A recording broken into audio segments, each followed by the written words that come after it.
Students, कल मैंने आपको यूनिट्स एंड मेजरमेंट पढ़ाया था। सीपीओ की हमारी फर्स्ट क्लास थी, फिजिक्स की, साइंस की। आई होप आपने देखी होगी, आपको पता चली होंगी चीजें कि यूनिट्स एंड मेजरमेंट होता क्या है और उसकी कुछ बारीक बारीक चीजें जो आपको पहले कभी नहीं पता होंगी। तो आज मैं आपको क्या पढ़ाने आई हूँ? आज मैं आपको उसका सेकेंड पार्ट पढ़ाने आई हूँ।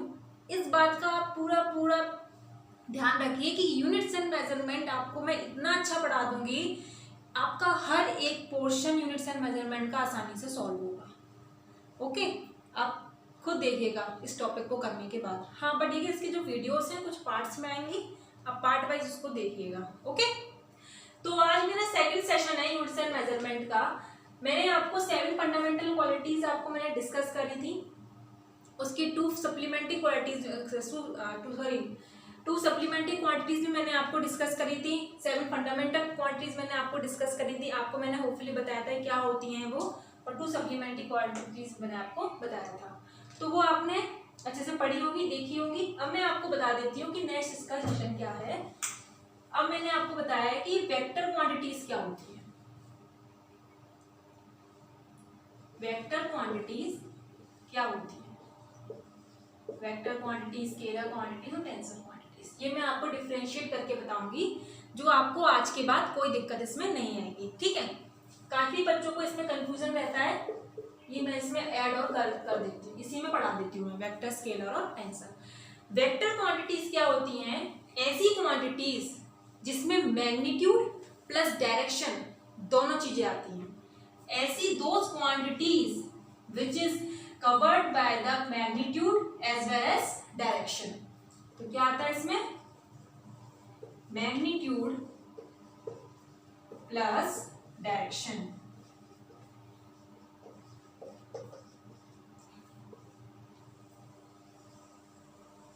ठीक है, अब आप कहेंगे, इसे हिंदी में क्या कहेंगे? परिमाण, और इसे क्या कहेंगे? दिशा, डायरेक्शन। ओके, इसे कहेंगे परिमाण, मैग्नीट्यूड को, और डायरेक्शन को दिशा। इसे मैंने शॉर्ट फॉर्म में लिखा है कि जिसमें मैग्नीट्यूड प्लस डायरेक्शन दोनों ही चीजें होती हैं, वो क्वांटिटीज हमारी वेक्टर क्वांटिटीज होती हैं। जैसे एग्जांपल लिया मैंने, suppose that force 10 Newton, force की जो क्या कहते हैं यूनिट होती है वो न्यूटन होती है। ये आपका मैग्नीट्यूड है, ठीक है, ये आपका मैग्नीट्यूड है, और मैंने फोर्स को इस डायरेक्शन में लगाया है। ये डायरेक्शन का जो एरो है जो ऊपर, वो डायरेक्शन को रिप्रेजेंट करता है, ये ध्यान रखिएगा। और ये क्या है आपका? 10 न्यूटन क्या है आपका? ये मैग्नीट्यूड है। मतलब सपोज दैट मैं यहां तक का लगा रही हूँ इस डायरेक्शन में, तो ये आपको पता तो चला कि डायरेक्शन भी इधर है और फोर्स भी इधर लग रहा है। ओके, तो 10 कितने का फोर्स लगा रहे हैं? 10 न्यूटन का फोर्स लगा रहे हैं, और किस डायरेक्शन में लगा रहे हैं? इस डायरेक्शन में लगा रहे हैं। सपोज दैट मैं यहाँ पे नहीं लगाऊंगी, तो आपको पता कैसे चलेगा कि कहते हैं फोर्स लग कहाँ रहा है?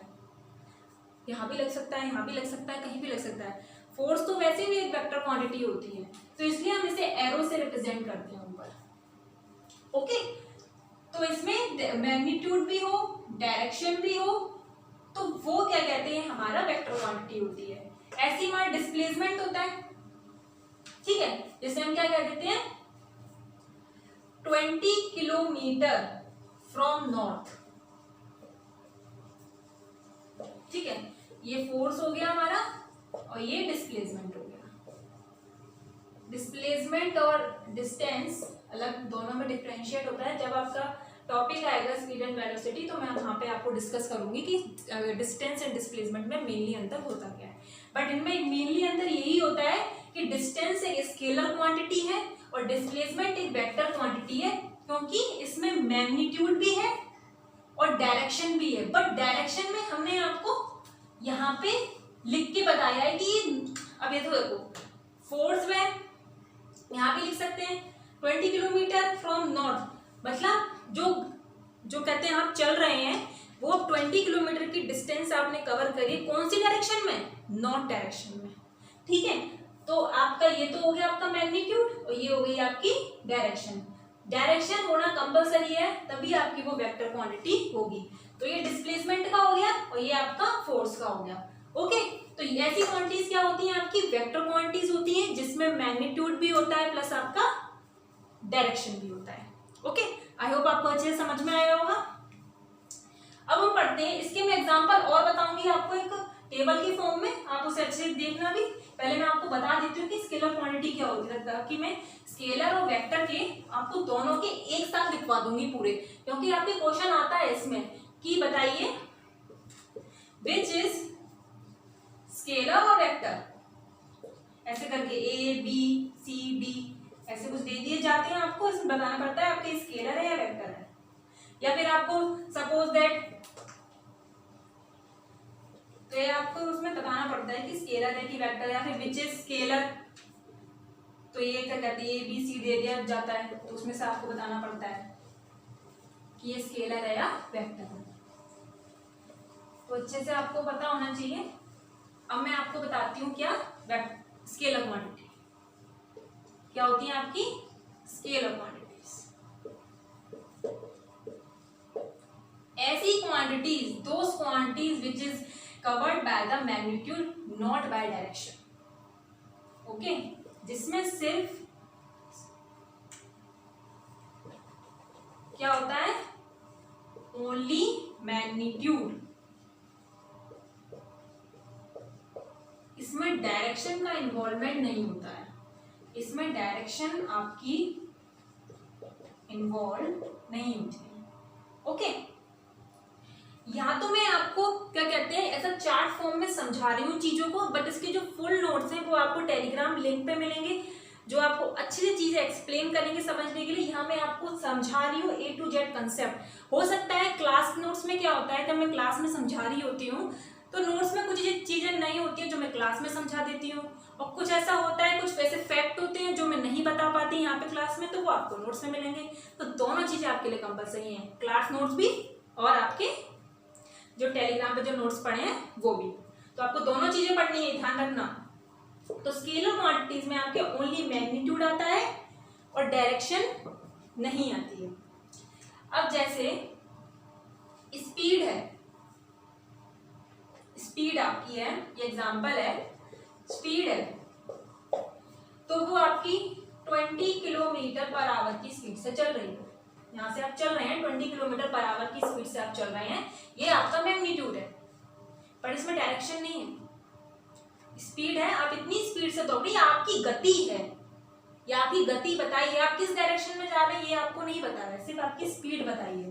डायरेक्शन आप किस, अगर इसमें डायरेक्शन जैसे जोड़ेगी ये क्या हो जाएगा, क्या हो जाएगी ये वेलोसिटी, क्योंकि वेलोसिटी क्या है, एक वेक्टर क्वांटिटी, वेलोसिटी क्या है, वेक्टर क्वांटिटी है। ओके, तो स्पीड क्या है आपकी, स्केलर क्वांटिटी है। ओके, तो अब इसके मैं एग्जांपल बता देती हूँ आपको कि समझ में आया कि स्केलर क्वांटिटी क्या होती है, जो ओनली मैग्नीट्यूड होता है उनमें, जैसे मैंने आपको बताया। अब मैं यहाँ पे टेबल क्रिएट करूंगी, आप उसे देखिए अच्छे से।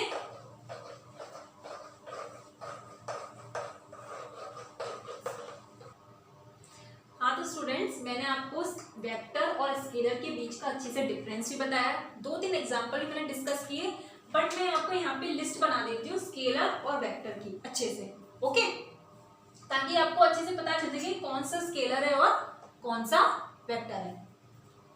अब जैसे स्केलर कौन कौन से होते हैं पहले वाले बताऊंगी मैं आपको, फिर मैं आपको वेक्टर बताऊंगी। ओके, तो सबसे पहले देखिए क्या होता है इसमें, मास। मास क्या है हमारा, scalar quantity. Pressure, distance, speed. Okay, mass, pressure, distance, speed, work, energy, power, और बताइए आप कौन कौन से हो सकते हैं। मैंने तो आपको इतने बताए, mass, pressure, distance, speed, work, energy, power, और बताइए कौन कौन से हो सकते हैं। इलेक्ट्रिक करंट,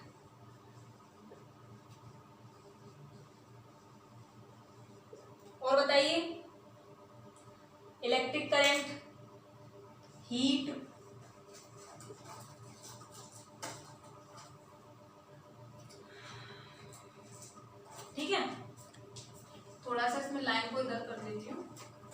नीचे लिखने की जगह कम पड़ गई है। Heat, temperature, frequency,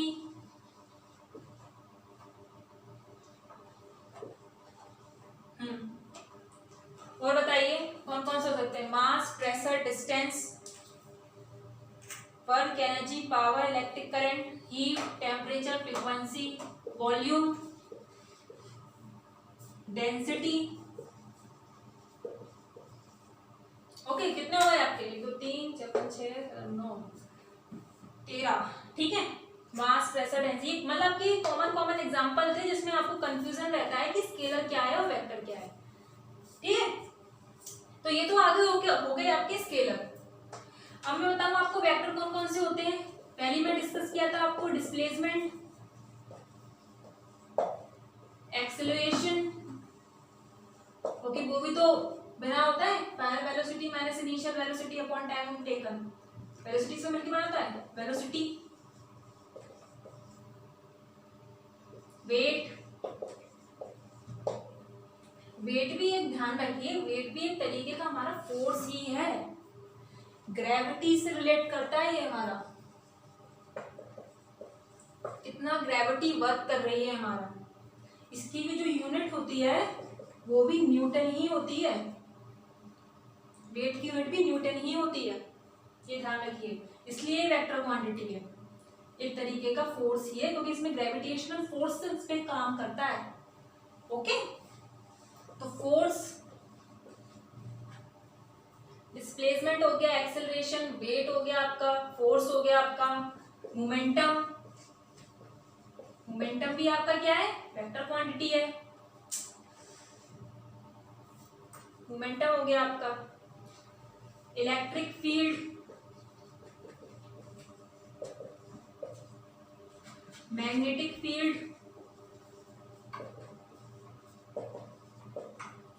current density. ठीक है, current density, electric dipole movement,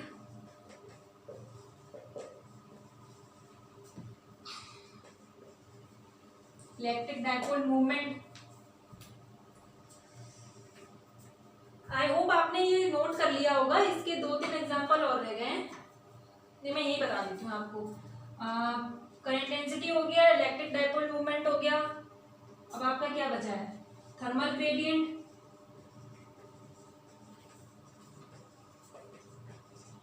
okay, thermal gradient, ये आपके सारे क्या होते हैं? वेक्टर क्वांटिटीज होती हैं। एक और रह गया आपका, मैं बता देती हूँ, इम्पल्स।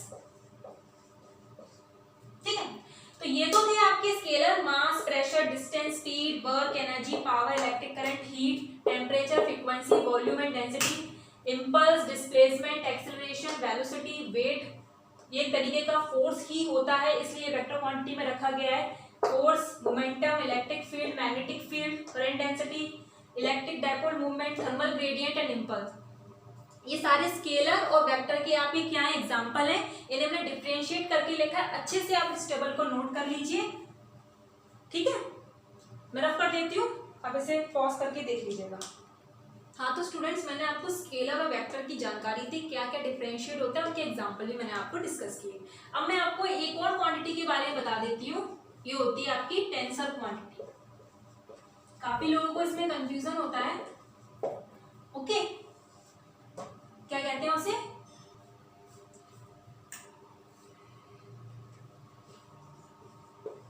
क्या होती हैं आपकी टेंसर क्वांटिटीज?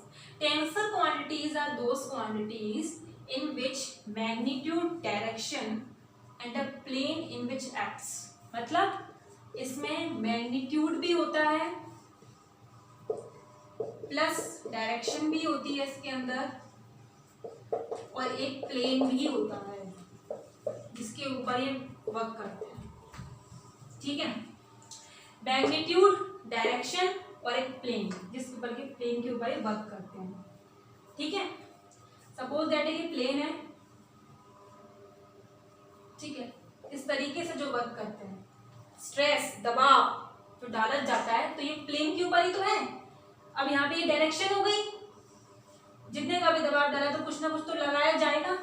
तो ये आपका टेंसर क्वांटिटीज होती है। इसके एग्जांपल में लिख देती हूँ आपके, क्या होते हैं इसके, stress, strain, moment of inertia,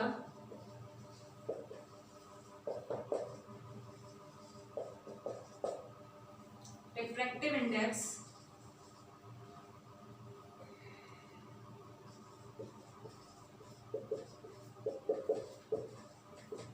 ये इसके एग्जांपल होते हैं। Stress, strain, movement of inertia and refractive index, ये आपके टेंसर क्वांटिटीज के क्या होते हैं, एग्जांपल होते हैं।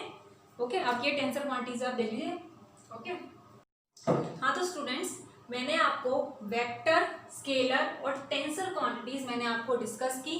सदिश और अदिश राशि भी मैंने यहाँ पे डिस्कस की थी, आपको अच्छे से आपको समझ में आए होंगे, इसके आपने एग्जाम्पल भी अच्छे से नोट कर लिए होंगे। अब ये कुछ प्रीफिक्स हैं जो मैं आपको बता देती हूँ कि इनका मीनिंग है, कैसे डिनोट करते हैं, क्या इनका सिंबल रहता है और कितनी 10 की पावर में मल्टीप्लाई में ही रहते हैं। ठीक है, ये आपको याद करना है एक्चुअल में।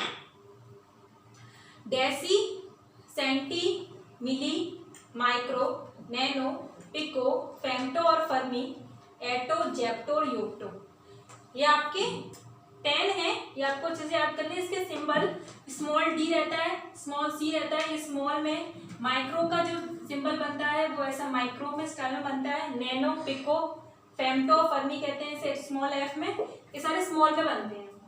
डेसी 10 की पावर -1, सेंटी 10 की पावर -2, मिली का 10 की पावर -3, माइक्रो का 10 की पावर -6, नैनो का 10 की पावर -9, पिको का 10 की पावर -12, फेम्टो और फर्मी 10 की पावर -15, एटो का 10 की पावर -18 और जेप्टो का 10 की पावर -21 और योक्टो का 10 की पावर -24। अब आप कहेंगे कि इन्हें याद कैसे करें। ठीक है, ये तो आपको किताब में भी मिल जाएगा। बेटा हर चीज की ट्रिक नहीं होती, ये बात ध्यान रखें। हर चीज में आप ट्रिक ढूंढेंगे, अरे ये चीज भी ट्रिक से याद कर लेते हैं, वो चीज भी ट्रिक से याद कर लेते हैं, लेकिन अपना दिमाग तो थोड़ा बहुत याद करिए। आपने ग्रेजुएशन पार करके आए हैं, आप 12 में मान रही हूँ आपने थोड़ी बहुत चीजें नहीं पढ़ी हैं यहाँ पे, बट हर चीज की ट्रिक नहीं होती है। छोटी छोटी चीजें तो आपको दिमाग, हो सकता है बड़ी बड़ी चीजें हैं जो आप नहीं याद कर पा रही हैं, फैक्ट्स वगैरह हैं जो आप नहीं याद कर पा रहे हैं, बट ये चीज तो आप अच्छे से याद, एक सीक्वेंस बना लीजिए ना। आपने पढ़ा होगा मैथ्स में, थोड़ी क्लास में, डेसी आता है, फिर सेंटी, फिर मिली, इससे छोटा micro, nano, pico, femto, fermi, याद करके चली जाइए।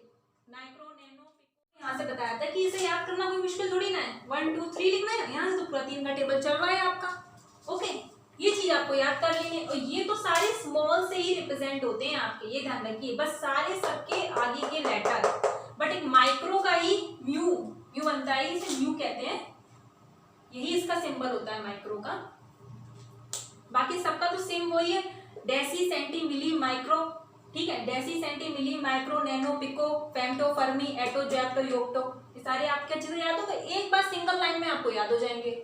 ओके, ये तो थे आपके स्मॉल वाले, जो स्मॉल मल्टीप्लायर जो पीछे के हैं। अब मैं इसके आगे के बताऊंगी आपको, अब देखिएगा टेबल को। ओके, हाँ तो स्टूडेंट्स, मैंने आपको बताया था, जो पहले प्रीफिक्स बताए थे जिसमें डेसी, सेंटी, मिली था, उसमें मैंने आपको कुछ ट्रिक से नहीं बताया था, बट मैंने आपको बताया था कि हर ट्रिक याद करना जरूरी नहीं है।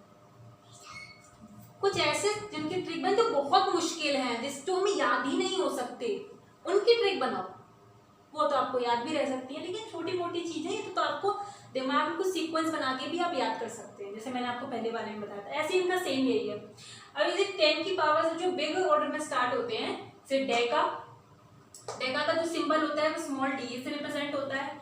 हेक्टो का स्मॉल एस से, किलो का कहते हैं कैपिटल के से होता है, मेगा का कैपिटल एम, गीगा का कैपिटल जी, टेरा का कैपिटल टी, पेटा होता है। Deca, hecto, kilo, mega, giga का कैपिटल जी, टेरा का कैपिटल टी, पेटा का कैपिटल पी है, एक्सा का कैपिटल ई है, जेटा का कैपिटल जेड और जोटा का कैपिटल, ये सारे आपके कैपिटल चलेंगे यहाँ पे। और जो मल्टीप्लायर वो आपको मैंने आपको -1 में यहाँ तक सीक्वेंस, तो जो आपके प्लस में आ जाएंगे 1 2 3 10 की पावर 3। जो आपका हेक्टो होता है वो 10 की पावर 12 में होता है। जो किलो 10 की पावर 3, मेगा 10 की पावर 6, गीगा 10 की पावर 9, टेरा 10 की पावर 12, पेटा 10 की पावर 15, एक्सा 10 की पावर 18, और जेटा 10 की पावर 21 एंड योटा 10 की पावर 24। यहाँ भी आपका सेम वही है, 3 का टेबल चल रहा है, उसमें माइनस में चल रहा था, यहाँ प्लस में चल रहा है। ओके, यहाँ पे बिग क्वांटिटीज आ गई, बट यहाँ पे ध्यान रखिए इनके सारे जो लेटर्स हैं वो भी सेम आगे वाले से चलेंगे, बट कैपिटल में, उसमें स्मॉल में थे, यहाँ पे कैपिटल में। Deca, hecto, kilo, mega, giga, mega देखो यहाँ से deca, hecto, kilo, mega, giga, tera, peta, exa, ठीक है, जेटा, योटा, ठीक है। Deca, hecto, kilo, mega, giga, tera, mega आता है, गीगा आता है, जैसे आप MB GB टेराबाइट करते हैं, mega, giga, tera, peta, AXA, जोटा, योटो, सॉरी योटा, ठीक है। ये भी ये आप नेट की स्पीड से याद कर सकते हो ना, मेगाबाइट, गीगाबाइट, टेराबाइट, पेटाबाइट, ये सारे इसकी डबल फॉर्म्स होती है, ठीक है, mega, giga, tera, PETA, okay, जेटा, योटा। ये जो मैंने आपको 2 टेबल बताई है अच्छे से आपको याद होनी चाहिए कि अगर डेका लगा है तो उसमें जाहिर सी बात है 10 की पावर 1 इसमें जरूर ऐड है, किलो है तो उसमें 10 की पावर 3 मल्टीप्लाई जरूर हो रही है। ओके, ये आपके जो कहते हैं प्रीफिक्स हैं, आपको अच्छे से याद करने हैं। तो आप आगे देखते हैं, मैंने आपको यहाँ पे प्रीफिक्स डिस्कस किए, डेसी, सेंटी, मिली के भी, और डेका, हेक्टो और किलो के भी। तो प्रीफिक्स आपको अच्छे से याद करने हैं, देखने हैं। और हाँ, इसका जो नेक्स्ट पार्ट आएगा वो आपका कल के पार्ट में, कल की वीडियो में आएगा। क्योंकि कल संडे है, अच्छे से पढ़ना, वीडियो को देखना। और आप बोल रहे हो कि मैथ्स की क्लासेस क्यों नहीं आ रही हैं, मैथ्स का जो आपका पोर्शन है वो आपका मंडे से स्टार्ट हो जाएगा। ओके, मंडे से आपकी रेगुलर क्लास चला करेंगी सैटरडे तक। मंडे से सैटरडे आपकी कहते हैं मैथ्स की क्लास चला करेगी, और बाकी मंडे से सैटरडे आपकी साइंस की क्लास चला करेगी, जिसमें अभी फिजिक्स चल रहा है। ओके, डेली आपकी वीडियोस आएंगी, आपको देखनी है। और कुछ अगर टेक्निकल की वजह से अगर प्रॉब्लम आती भी है तो उसको पार्ट को हम नेक्स्ट वीडियो में अपलोड कर देंगे। ओके, तो ध्यान रखिए, कल आपका पार्ट आएगा, इसका देखना जरूर मत भूलिएगा। Okay, thank you.